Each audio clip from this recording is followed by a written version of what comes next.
अस्सलाम वालेकुम। आप देख रहे हैं प्रोग्राम खरी बात लुकमान के साथ। मेरा नाम मुबशर लुकमान है। पीर से जुमेरात तक दुनिया न्यूज़ आपके लिए लेके आता है एक नया प्रोग्राम नए मौजू के साथ।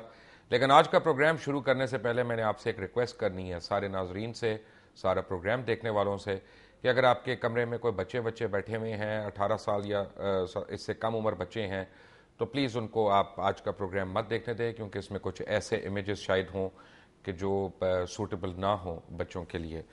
मैं इससे पहले कि आप वो तैयारी कर लें, मैं बड़ी क्विकली इंट्रोड्यूस करा दूं हमारे आज स्पेशल, हमारी रिक्वेस्ट पे हमारे जो मेहमान हैं हमें ज्वाइन कर रहे हैं। पाकिस्तान तहरीक इंसाफ के चेयरपर्सन जनाब इमरान खान, वो इस वक्त लाहौर में ही हैं और उन्होंने हमें ज्वाइन किया, सीधा आए हैं। और टैक्टिकल एडवाइस लेने के लिए, सजेशंस लेने के लिए हमने ख़ास तौर पर रिक्वेस्ट की है लेफ्टिनेंट जनरल रिटायर्ड हमीद गुल को। वो भी हमारे साथ हैं, रावलपिंडी में है।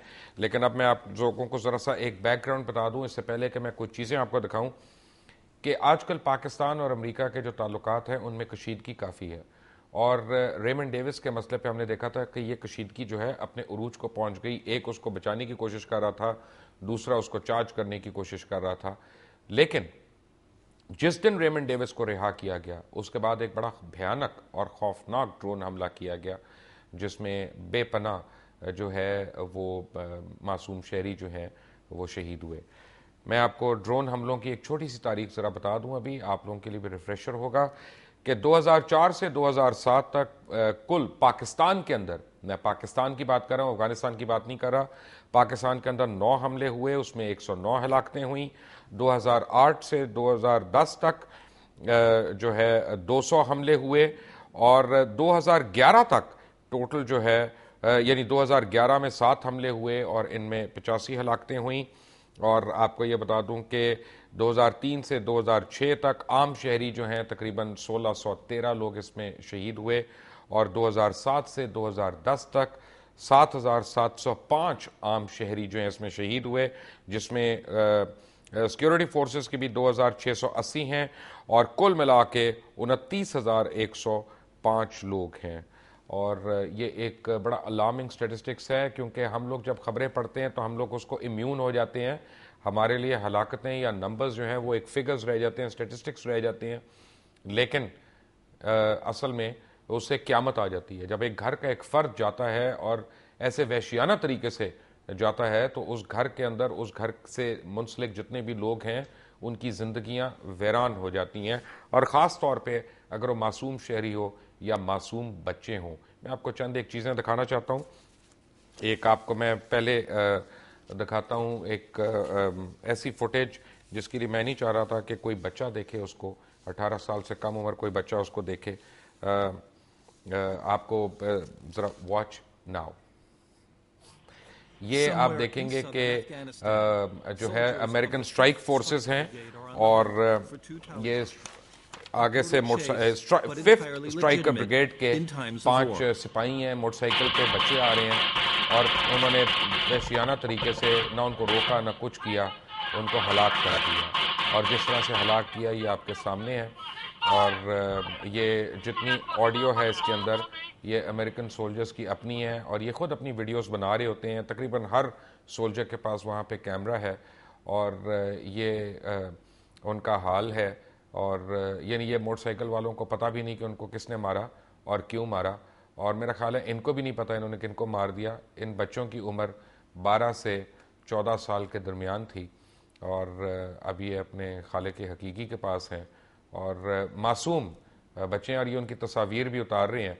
और आप देखें, एक और चीज़ आपको मैंने जो दिखानी है कि यानी एविडेंस मैंने आपको कुछ दिखाना है कि जो विक्टिम्स हैं उनके साथ हो क्या रहा है वहाँ पे। विक्टिम्स इन द सेंस कि जब एक बारी मर गया एक आदमी, यानी वो मारा गया, वो आप उसको कहें कत्ल हो गया, हलाक हो गया, शहीद हो गया, बट देन व्हाट। अब ये तस्वीरें देखें, ये मैं आपको दिखाना चाह रहा हूँ कुछ तस्वीरें। ये पहले आपको एक चीज़ दिखाता हूँ कि ये 2 बच्चे हैं, 14 और 16 साल गालिबन इनकी उम्रें थी। ये बैठे हुए हैं, यहाँ से उठ के जा रहे हैं दरख्त के नीचे। अभी आप इनको देखेंगे कि ये जाके वहाँ पे बैठेंगे, क्योंकि ये डिफेंस रिलेटेड फ़ोटोग्राफ्स हैं। ये उस तरह की कोई स्टूडियो में बनाई हुई तस्वीरें तो है नहीं कि जिनकी क्वालिटी बहुत अच्छी हो। और यहाँ पे आप अब देखिएगा कि एक हेलीकॉप्टर एंटर होगा और इसमें आप अमेरिकन की अपनी आवाज़ें जो हैं वो भी सुन रहे हैं और ये म्यूज़िक भी उनका ही अपना डाला हुआ। ये हेलीकॉप्टर आया, उसने एंटर किया, वो रिकॉनेसेंस पे था या रेकी कर रहा था, अब इस फायरिंग उसने शुरू की यार। और ये उन्होंने म्यूज़िक अपना खुद लगाया हुआ है उसमें, क्योंकि ये फुटेज को एंजॉय कर रहे थे तालिबान देख के। एक बच्चा जो है बच के भागना शुरू हुआ वहाँ से और ये 14 साल का बच्चा था, भागने लगा अपनी जान बचाने के लिए और उसके ऊपर आप देखें कितनी अंधाधुंध फायरिंग हुई और फिर वो बेचारा वहाँ पे उस तरह से मारा गया। और ये नारे ऐसे मार रहे थे कि पता नहीं क्या कर लिया। ये उन बच्चों की तस्वीर हैं हलाकत के बाद या शहादत के बाद कि आप खुद इनकी उम्रों का हिसाब लगा सकते हैं, आप खुद इनकी उम्र का तयन कर सकते हैं। ये बेमाना और वहशियाना तशद्दुद जो है, मैं आपको एक स्पेशल फुटेज, एक पैकेज दिखाऊंगा, लेकिन उसके लिए मेरी रिक्वेस्ट है कि आप अगर कमज़ोर दिल लोग हों तो प्लीज़ ना देखिएगा। उससे पहले इमरान खान एंड जनरल हमीद गुल, आप दोनों का बहुत बहुत शुक्रिया कि आप लोग आए। पहले जनरल हमीद गुल साहब, सिर्फ मुझे एक बात का जवाब देने छोटा सा, क्या ये अस्करी रिवायात में है कि मासूम बच्चों को, निहत्ते बच्चों को भी मारा जाए और मार के उनकी उंगलियां काट ली जाएं, उनके जिस्म के आज़ा काटे जाएं और फिर उसको डिस्प्ले किया जाए, उसको फोटोग्राफ किया जाए? हरगिज नहीं, बिल्कुल, बल्कि ये तो बड़ी ऑनरेबल प्रोफेशन है और इसको जैसे ऑनर, ड्यूटी और कंट्री, ये तीन नारे खुद अमेरिका के जो बहुत ही बड़ा एक नामवर जर्नैल था उसने ये दिए थे कि ये ऑनर बहुत इंपॉर्टेंट है and this is very dishonourable to do a thing like this. ये तो बहुत गलत काम है। इमरान खान साहब, हमारे मुल्क में तो हमें तो मसाइल ये हैं कि जुल्फ़िकार अली भुट्टो का केस को रिविजिट कर लिया जाए, 18वीं तरमीम में किसको कितनी खुद मुख्तारी मिली है, कोई तीसरी बारी वज़ीर आज़म बनता है कि नहीं, इन मासूम बच्चों की जानों का हिसाब कौन लेगा? देखिए मुबशर, जब भी आप फौज को शहरी इलाकों में छोड़ते हैं, जिसको कोलैटरल डैमेज कहते हैं, आप कभी भी सुनते हैं कोलैटरल डैमेज हो गया, ये कोलैटरल डैमेज के पीछे बच्चे, औरतें, बेकसूर लोग होते हैं।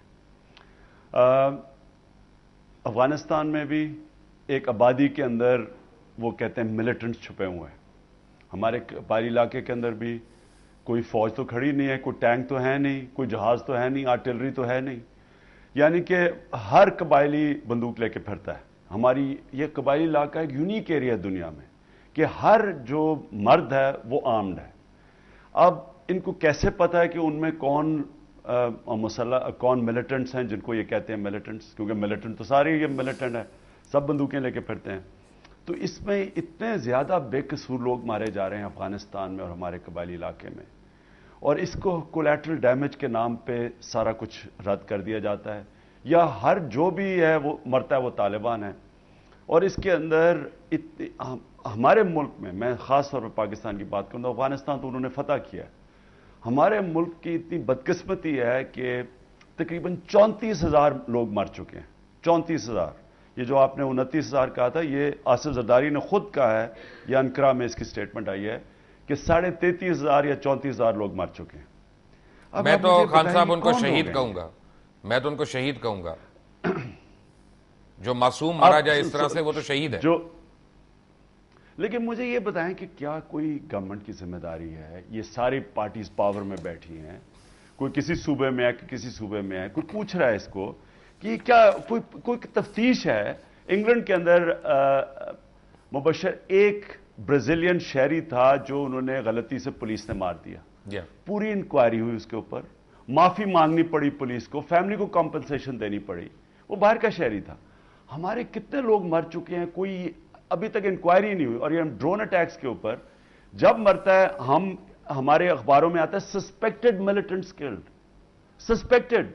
अच्छा, फिर साथ ही आता है कि उनके जिस्म इतने या जल चुके थे कि पता ही नहीं चल रहा कौन मरा है, या उनके जिस्म के इतने छोटे यहां पे एक मैंने टेक्निकल सवाल करना है इमरान खान और हमीद गुल साहब, आप दोनों से, और बड़ी क्विकली, मैं इससे पहले कि आई टेक अ ब्रेक, कि तकरीबन ये 450 के करीब ड्रोन हमले पाकिस्तान की सरजमीन पे हुए हैं। 29,000 ले लें या 34,000 अफराद का आप हलाकतें ले लें या शहादतें ले लें, उसके बावजूद क्या अब ये पाकिस्तान की सॉवरेनिटी नहीं चैलेंज होती? पहले हमीद गुल साहब। जी बिल्कुल, सॉवरेंटी को तो हमने बेच दिया ना। हमारे परवेज मुशर्रफ साहब ने पहले शुरू किया और उन्होंने सस्ता बेचा इसको कौम को। जो अल्लामा ने कहा था कि कौमें फरोख्तन दो चेयर्जा फरोख्तन, बेचा भी तो किस लिए, बहुत ही सस्ता बेच दिया हमें। लेकिन मसला यह है कि जब से जमहूरियत हुकूमत आई है, ड्रोन अटैक के मामले में इन्होंने एक मुत्तफिका करारदाद खुद वजीर आजम साहब ने पेश की और वो मंजूर हुई, लेकिन उसके बाद कुछ नहीं हुआ। और फिर कैरी, ये जो जॉन क्या है इसका नाम, विकी लीक्स ने ये बात रिवील कर दी कि वजीर आजम साहब ने अमेरिकन एम्बेसडर को कहा कि आप ये जारी रखें अपना काम और हम शोर मचाते रहेंगे। और ओबामा's वॉर, जो नई बॉब वुडवर्ड की किताब है, उसके अंदर उसने कहा कि हमने जरदारी साहब को कहा कि हमें तो बहुत अफसोस है कि जो सिविलियन को लैटरल डैमेज होता है, तो उन्होंने कहा this is not my headache, मेरा दर्द सर नहीं है, ये तुम परेशान हो गए तो हो गया, अपना काम जारी रखो। अब यहाँ देखे ना कितना बड़ा जुल्म है कि ये आप कौम को, आपके नुमाइंदा हैं, चलो डिक्टेटर ने जो किया वो तो किया, लेकिन आप उससे भी हद के, उस जमाने में आपने 9 कहा नहीं, असल में 18 हमले हुए थे। पहला हमला 2004 में हुआ था जिसमें नेक मोहम्मद के साथ सुलह कर ली गई थी, लेकिन अमेरिका को पसंद नहीं आई और नेक मोहम्मद को मार दिया गया। मैं जनरल हमीद गुल, थैंक यू वेरी मच, हमारे साथ ही रहिएगा। इमरान खान से मैं जवाब एक ब्रेक के बाद लूंगा, और जब मैं ब्रेक से आऊंगा तो आपको मैंने दिखाने के लिए मेरे पास बहुत कुछ है, दिल थाम के बैठिएगा। I am going to give you some very revealing things today. Take a break.